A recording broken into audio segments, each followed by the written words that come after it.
Hi, I'm Matt Gillard, President and CEO of Michigan's Children. Thanks for tuning in to another edition of Capitol Corner.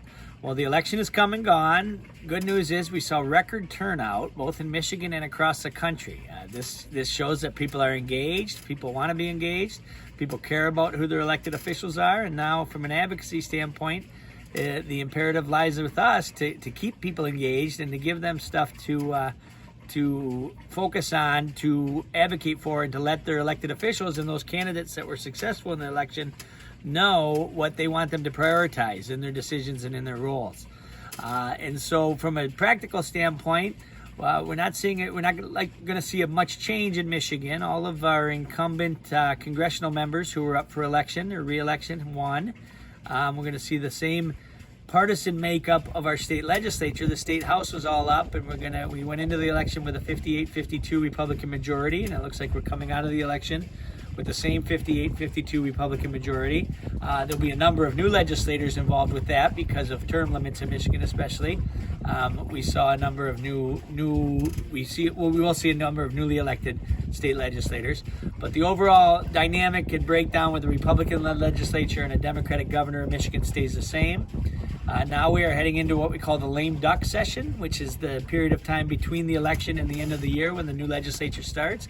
We don't expect a real active lame duck session in Michigan.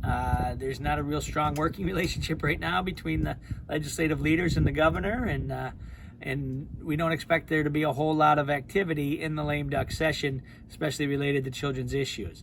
On the federal side, however, it is interesting. Obviously, we're going to see a new administration and a new president inaugurated here in January. That's exciting for a lot of folks. But in the short term, we do have another lame duck session at the congressional level as well. And there are some important deadlines or opportunities potentially for some activity in a federal lame duck session. The continuing resolution that the federal government is operating under will expire December 11th. So this was passed back in late September, early October.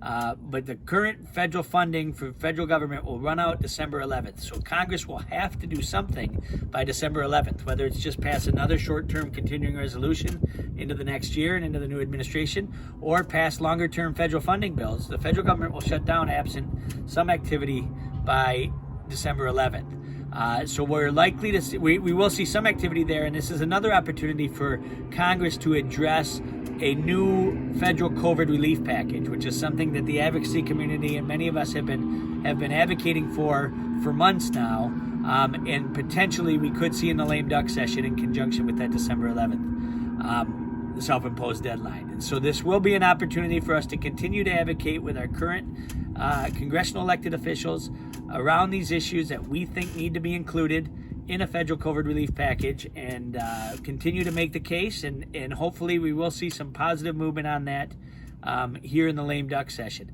Stay tuned for future Capitol Corners, where we'll talk about maybe where some of the opportunities are as we head into 2021.